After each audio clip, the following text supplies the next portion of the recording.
ሰላም የተወደዳችሁ እግዚአብሔር ቤተሰቦች እንዴት አላችሁ? ጸጋና ሰላም ከእናንተ ጋር ይሁን። መጋቢ አሸናፊ ነኝ። ባለፈው ሳምንት ስለ ሐዋርያት ሥራ ትምህርት እየተማርን ነበረ።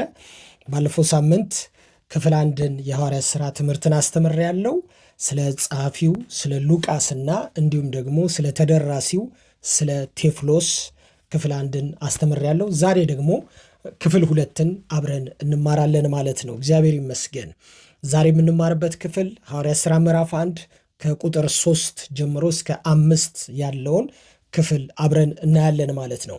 ያንን ከማየታችን በፊት የሐዋርያት ሥራ መጽሐፉ ራሱ ምንድን ነው የሚለውን በተወሰነ ትንሽ እንደ መግቢያ ያህል ልንገራችሁና ከዛ ወደ ክፍሉ ገብተን ትምህርታችንን እንቀጥላለን ማለት ነው። ይሄ የሐዋርያት ሥራ መጽሐፍ በአዲስ ኪዳናችን ብቸኛ የሆነ የታሪክ መጽሐፍ ነው። እንደ ሐዋርያት ሥራ ያለ የታሪክ መጽሐፍ የለንም።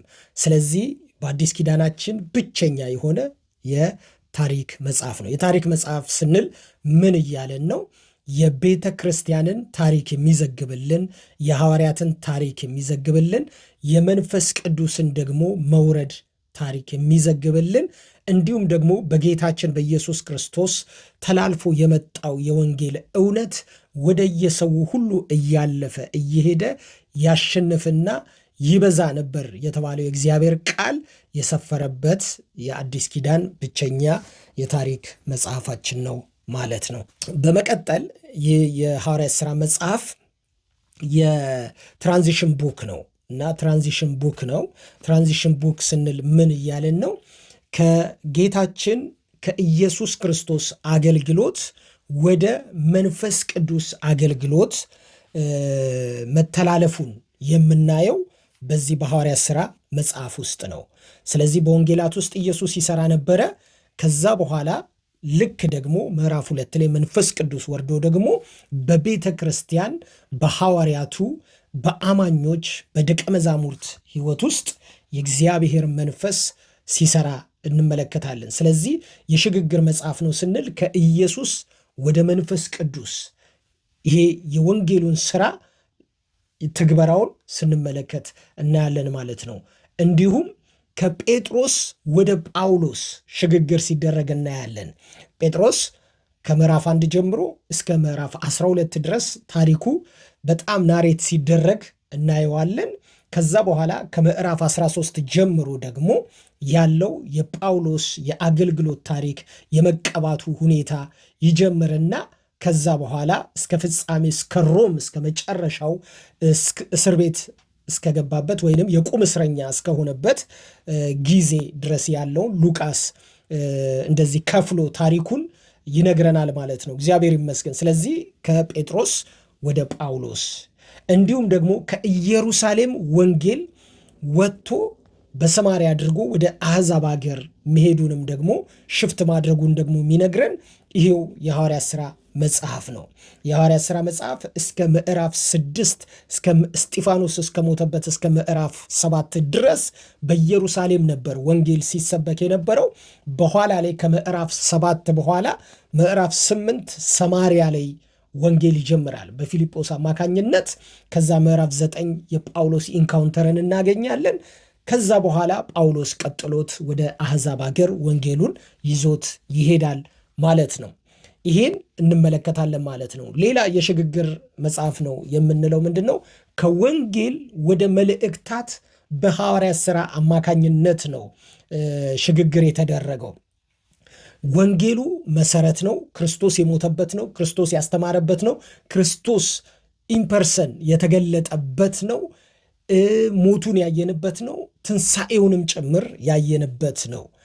ከዛ ደግሞ በሐዋርያት ሥራ አማካኝነት ደግሞ መልእክታቶችን ደግሞ እናገኛለን። ለአሕዛብ ሀገር መልእክታቶች፣ ለቆሮንጦስ፣ ለፊልጵስዩስ እንዲሁም ደግሞ ለኤፌሶን ለተለያዩ በኤዥያ ማይነር ላሉ ቤተ ክርስቲያን አብያተ ክርስቲያናት ሽግግሩን እንመለከታለን ማለት ነው። ምክንያቱም የቀደመው ትምህርት በሐዋርያት የተሰጠው ትምህርት ሽግግሩ ቀጥታ በሐዋርያት ሥራ ውስጥ አልፎ ሲሄድ እናያለን ማለት ነው።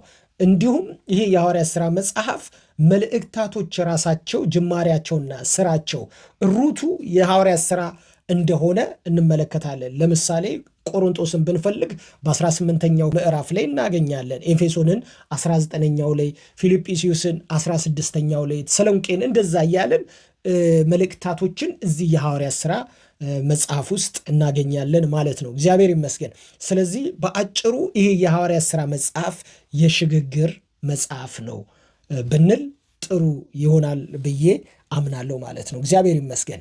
እንግዲህ ወደ ትምህርታችን ወደ ክፍሉ እንምጣና ሐዋርያት ሥራ ምዕራፍ 1ን እናንብብና ከዛ በኋላ የተወሰኑ 3 ፖይንቶችን ከነገርኳችሁ በኋላ ጨርሳለሁ። ሐዋርያት ሥራ ምዕራፍ 1 ከቁጥር 3 ጀምሮ አነብብላችኋለሁ። ከሕማማቱም በኋላ ራሱ ቀርቦ ሕያው መሆኑን ለነዚሁ በብዙ ማስረጃ እያረጋገጠላቸው 40 ቀንም አልፎ አልፎ እየታያቸው ስለ እግዚአብሔር መንግሥት ነገራቸው። ከእነርሱም ጋር በማዕድ ተቀምጦ ሳለ እንዲህ ሲል አዘዛቸው፣ ከኢየሩሳሌም አትውጡ፣ ነገር ግን እኔ ስናገር የሰማችሁትን አብ የሰጠውን ተስፋ ጠብቁ። ዮሐንስ በውኃ አጥምቆ ነበርና እናንተ ግን ከጥቂት ቀን በኋላ በመንፈስ ቅዱስ ትጠመቃላችሁ አላቸው። እንግዲህ በዚህ ክፍል ውስጥ 3 ነገሮችን እንመለከትና የዛሬው ክፍል 2 የሐዋርያት ሥራ ትምህርታችንን እናጠናቀቃለን ማለት ነው። የመጀመሪያ የምንመለከተው በዚህ ክፍል ውስጥ ሉቃስ የሚነግረን ወይም ወንጌላዊ ሉቃስ ወይም ሐኪሙ ሉቃስ የሚነግረን ነገር ምንድን ነው? ጌታችን ኢየሱስ ክርስቶስ ከሙታን ከተነሳ በኋላ በትንሣኤ ከተነሳ በኋላ 40 ቀን ሙሉ ለሐዋርያት፣ ለተከታዮቹ፣ ለደቀ መዛሙርቱ እርሱን ላመኑት ሰዎች አልፎ አልፎ እየተገለጠላቸው በብዙ ማስረጃ ሕያውነቱን ይነግራቸው ነበረ ወይንም ያሳያቸው ነበረ። ሕያውነቱን የእሱ ሕያው መሆንን በወሬ ሳይሆን ራሱ ተገኝቶ ያሳያቸው ነበር። ራሱ በአካል ተገልጦ ያሳያቸው ነበረ። ስለዚህ በዚህ ክፍል ሉቃስ የሚነግረን ነገር ምንድን ነው? 40 ቀን የሚለው ሐሳብ ከትንሣኤው ጀምሮ እስከ አረገበት ቀን ድረስ 40 ቀናቶች ናቸው። ጌታችን ኢየሱስ ክርስቶስ እንግዲህ አልፎ አልፎ እየተገለጠላቸው ለሐዋርያት በብዙ ማስረጃ ራሱን የሚያሳየው ማለት ነው። ይህንን ስንል ዮሐንስ ወንጌል ምዕራፍ 21ን ሄደን ስናነብ በጣም እንደገና ደግሞ የሉቃስ ወንጌል ምዕራፍ 24ን ሄደን ብናነብ በጣም ይሄ አሁን ሉቃስ የሚያወራው ነገር በደንብ ልንረዳው እንችላለን ማለት ነው። ምክንያቱም ምንድን ነው? ለምሳሌ ጌታችን በትንሣኤ ከተነሳ በኋላ ማርያም ወደ ኢየሱስ መቃብር ሄዳ የኢየሱስ ክርስቶስን ሥጋ ፈልጋ በሄደች ጊዜ ራሱ ክርስቶስ ተገለጠላት። መቅደላዊት ማርያም ነች። ተገለጠላት።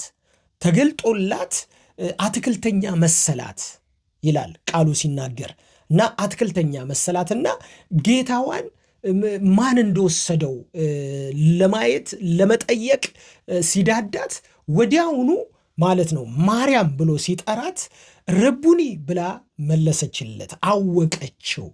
ከዛ እንዳትነኪኝ ወደ አባታችሁና ወደ አባቴ አልሄድኩም፣ ስለዚህ እንዳትነኪኝ አላት። ይሄ ማለት ምንድን ነው? ለማርያም ግልጥ በሆነ መንገድ ኢየሱስ ክርስቶስ ከሙታን መነሳቱን በእነዚህ 40 ቀናት ውስጥ ታይቷል፣ ተገልጦላታል ማለት ነው።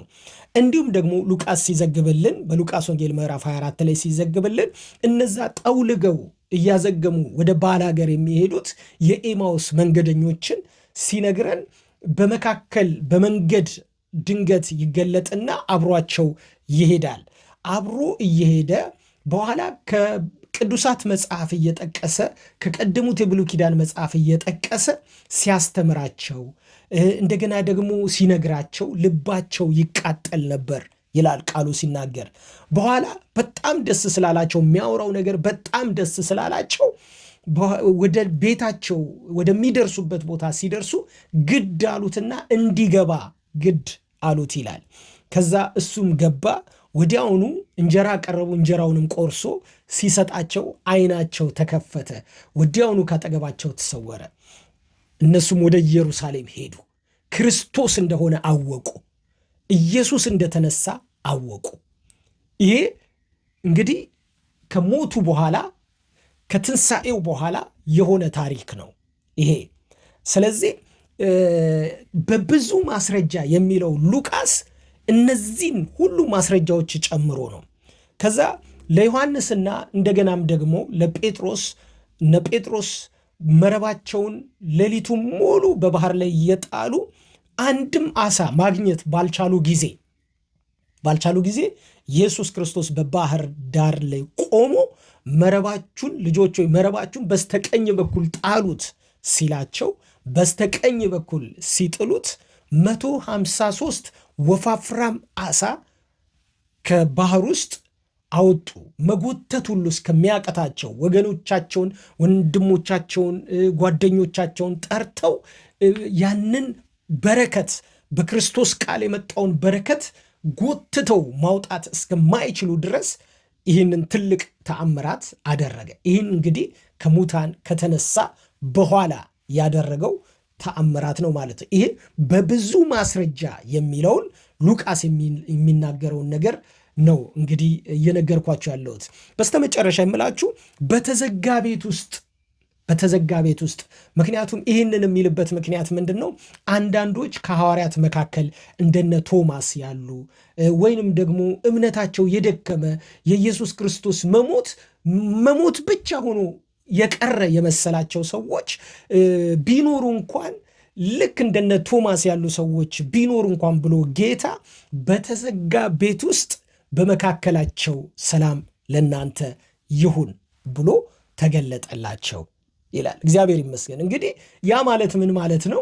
ኢየሱስ ክርስቶስ ሞቶ እንዳልቀረ የምናምነው አምላክ የምናምነው ጌታ ስለኛ በመስቀል ላይ የሞተልን ሕያው የሆነው ኢየሱስ ሞትን እንዳሸነፈ ከሞትም በኋላ ተአምራት እንዳደረገ ከሞትም በኋላ ከትንሣኤውም በኋላ ተአምራት እንዳደረገ መጽሐፍ ቅዱስ ነግሮናል።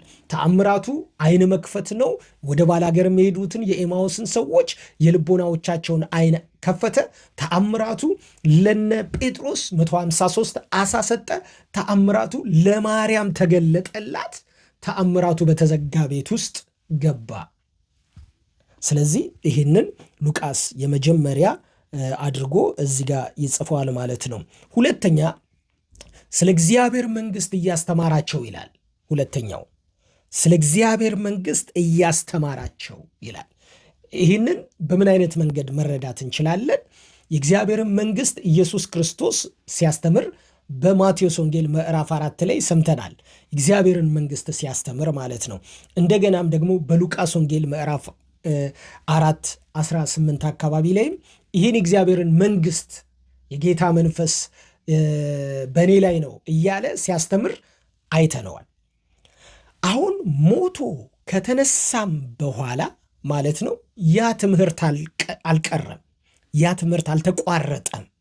የክርስቶስ ትምህርት በሞት የሚገታ አይደለም። ትምህርቱ እሱ ሕያው እንደሆነ ትምህርቱም ሕያው ነው። እሱ ሕያው እንደሆነ የሚያስተምረውም ነገር ሕይወትን ይሰጣል። የሚያስተምረውም ነገር ለሰዎች ስርዓትን ያበጃል። ስለዚህ ስለ እግዚአብሔር መንግሥት ነገር እየነገራቸው ይላል። እየነገራቸው እያስተማራቸው ይላል። እንግዲህ በጣም ደስ ይላል ይሄ ነገር እዚህ ጋር ስናነበው በጣም ደስ ይላል። ሐዋርያት 3 ዓመት ተኩል በክርስቶስ ኢየሱስ እየተማሩ ተአምራት እያዩ ድንቅ እያዩ በኋላ ላይ 3 ዓመት ተኩሉ ማብቂያ ላይ በቃ ኢየሱስ ክርስቶስ ለሞት ታልፎ ሲሰጥ ሁሉም አዝነው ነበረ። ሁሉም ልባቸው በቃ ፍርሃት ብሎት ነበረ። እንዲሁም በቃ ጌታቸውን ሲሰቅሉ ጌታቸውን ወስደው ሲቀብሩት አንዳንዶቹ ተስፋ ቆርጠው ነበረ። ወደ ነበራቸው ፕሮፌሽን ተመልሰው ነበረ። አንዳንዶቹ ወደ ባላገር ተበተነው ነበር። ተመልከቱ።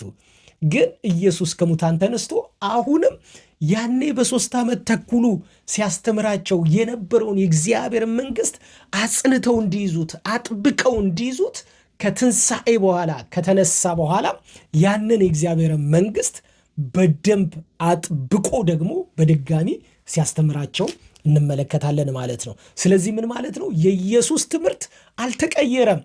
ያኔ በወንጌላት ላይ ሲያስተምረው የነበረው ከሞትም በኋላ ከተነሳ በኋላም ደግሞ በእነዚህ በ40 ቀናት ውስጥ ይህንኑ የእግዚአብሔርን መንግሥት ለነ ጴጥሮስ፣ ለነ ዮሐንስ፣ ለነ ያዕቆብ ሲያስተምር እንመለከታለን ማለት ነው። እግዚአብሔር ይመስገን።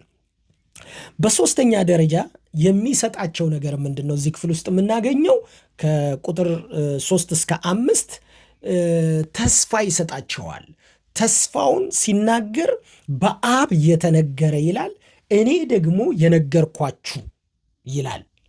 በአብ የተነገረው የሚለው ሐሳብ በትንቢተ ኢዩኤል መጽሐፍ ላይ ትንቢት ኢዩኤል የተናገረው እግዚአብሔር አብ በኢዩኤል በኩል የተናገረውን ነው።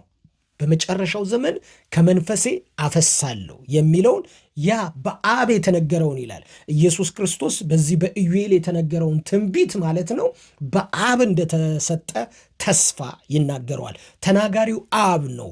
ለሰው ልጆች መንፈስን የሚሰጠው አብ መሆኑን እዚህ ጋር ይናገራል። አብ ነው ተስፋውን የሰጠው ይላል። አሊያም በብሉይ ኪዳን ሌላ ስለ መንፈስ ቅዱስ የተነገሩ ቃላቶች ካሉ አብ ነው የሰጠው ተስፋውን ይላል እና አበክሮ አብ እንደሰጠ ይናገራል። እኔ ደግሞ የነገርኳችሁ የሚለው ሐሳብ ደግሞ በዮሐንስ ወንጌል 14፣ 15፣ 16 ላይ ሲናገር ስለ መንፈስ ቅዱስ ያስተማራቸው ትምህርት አለ ለሐዋርያቶቹ። ስለዚህ መንፈስ ቅዱስ አጽናኝ መሆኑን፣ መንፈስ ቅዱስ መሪ መሆኑን፣ መንፈስ ቅዱስ አስተማሪ መሆኑን፣ መንፈስ ቅዱስ እውነት መሆኑን፣ የእውነት መንፈስ መሆኑን እንዲሁም ደግሞ መንፈስ ቅዱስ ዓለም የማያየውና የማያውቀው እንደሆነና እናንተ ግን ለእናንተ ግን የሚታወቅ እንደሆነ ብሎ ያስተማረውን ትምህርት ነው እንግዲህ እኔ የነገርኳችሁ የሚለው። ስለዚህ ዮሐንስ 14፣ 15፣ 16 ላይ ኢየሱስ ያስተማረውን ትምህርት ነው እኔ የነገርኳችሁ ብሎ አበክሮ የሚናገረው ማለት ነው። ስለዚህ ይሄ መንፈስ ይመጣል ይላቸዋል።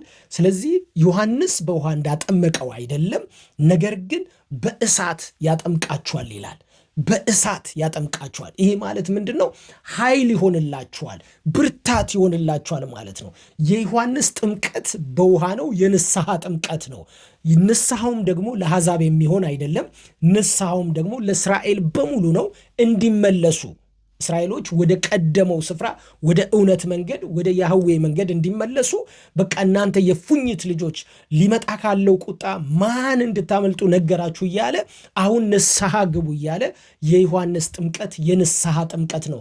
ንስሐውም ደግሞ በቀደመው ትምህርት እንዲያምኑ ነው እንጂ አሁን በኢየሱስ እመኑ አይደለም የሚላቸው። በኢየሱስ እመኑ አይላቸውም። ምክንያቱም ምንድነው? ኢየሱስ ገና ስላልሞተ ማለት ነው።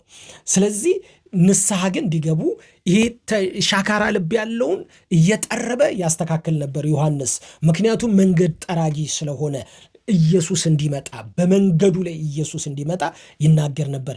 ነገር ግን ከዮሐንስ ውሃ ጥምቀት በበለጠ ደግሞ አሁን በእሳት የሚያጠምቅ ደግሞ መንፈስ ቅዱስ ይመጣልና ጠብቁት፣ በኢየሩሳሌም እዛው ቁጭ ብላችሁ የአብን ተስፋ እኔ የነገርኳችሁን ተስፋ ጠብቁ ይላል። እግዚአብሔር ይመስገን። ምን ማለት ነው? ይሄ እንግዲህ በሐዋርያት ሥራ የመጀመሪያው ክፍል ላይ የተነገረ ሐሳብ ነው። ቤተ ክርስቲያን ከመወለዷ በፊት የተነገረ ሐሳብ ነው።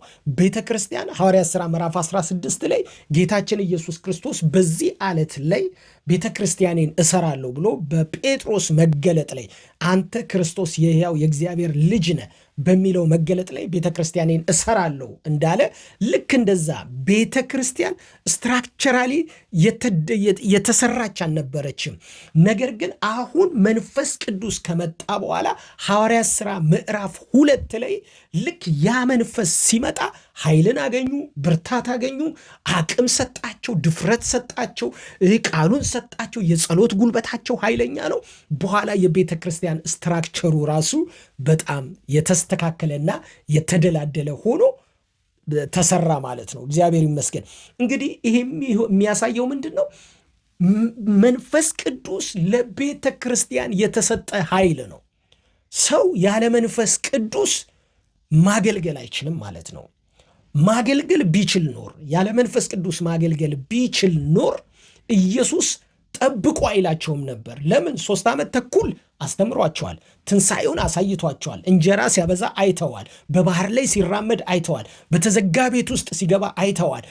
ሙታን ሲያስነሳ አይተዋል። ሽባ ሲተረትር አይተዋል። እውር ሲያበራ አይተዋል። ይሄን ሁሉ ተአምራት አይተው በተአምራትና በተአምራቶች የተመረቁትን ሐዋርያትን ምን ይላቸዋል? ጠብቁ ይላቸዋል። ጠብቁ። ያ የእውነት መንፈስ ሲመጣ ኃይልን ታገኛላችሁ። ሰው በእሳት ካልተጠመቀ አገልግሎት ማገልገል አይችልም። በእሳት መጠመቅ አለበት። በመንፈስ ቅዱስ እሳት መነካት አለበት። ይሄ የሐዋርያት ሥራ መሃሉ ላይ የተነገረ ቃል አይደለም። ይሄ የሐዋርያት ሥራ መጀመሪያው ላይ የተነገረ ሐሳብ ነው። ስለዚህ ቤተ ክርስቲያን ከመወለዷ በፊት የተነገረ ሐሳብ ነው። ስለዚህ ለቤተ ክርስቲያን ውልደትም አቅም የሚሰጠው ቤተ ክርስቲያንንም ያዋለደው የሕያው የእግዚአብሔር መንፈስ ነው። ይሄ የሕያው የእግዚአብሔር መንፈስ ቤተ ክርስቲያንን ያዋለደ ነው። ስለዚህ እኔ የምላችሁ ነገር ምንድን ነው? ዛሬ ከዚህ ክፍል ውስጥ ያገኘነው ነገር የመንፈስ ቅዱስ ኃይል ለቤተ ክርስቲያን ያስፈልጋል። ሐዋርያ ሥራን ስናጠና መንፈስ ቅዱስን ዘንግተን አናጠናም። ዋናው ክፍል መንፈስ ቅዱስ ነው። መንፈስ ቅዱስን ኢንካውንተር እንዲያደርገን መለመን ነው፣ መጸለይ ነው፣ ወደ ቃል ውስጥ መስመጥ ነው። ሐዋርያት ሥራን ስናጠና ብዙ የእግዚአብሔር የሆኑ ተአምራቶችን በሕይወታችን መለማመድ እንጀምራለን ማለት ነው። ስለዚህ ወገኖቼ ዛሬ ይሄ ክፍል 2 የሐዋርያት ሥራ ትምህርት እግዚአብሔር አምላክ በእንደዚህ አይነት መንገድ ሕይወታችንን እንዲነካው የኔ ምኞትና ጸሎት ነው። ስለዚህ ለማንበብ ይረዳችኋል ብዬ ነው። አሁን ሐዋርያት ሥራ መጽሐፍን ከፍታችሁ ስታነቡ በተወሰነ መንገድ እንደው እናንተም ኢንቨስቲጌት ስታደርጉ የሕያው የአምላክ የእግዚአብሔር አቅም እንዲበዛላችሁ ለእኔም ደግሞ ለማስተምረው እንዲበዛልን በጥቂቱ የዛሬውን ክፍል 2 ትምህርት በእንደዚህ አይነት መንገድ እናጠናቀቃለን ማለት ነው። ሳምንት እንግዲህ ክፍል 3ን ይዤላችሁ መጣለሁ። ይህንን አገልግሎት እንግዲህ ደግፉ፣ ላይክ በማድረግ ሼር በማድረግ እንዲሁም ደግሞ ሰብስክራይብ በማድረግ ብዙ ትምህርቶችን ይዤ መጣለሁ። እግዚአብሔር አምላክ ይረዳናል። ተባረኩልኝ። ወዳችኋለሁ።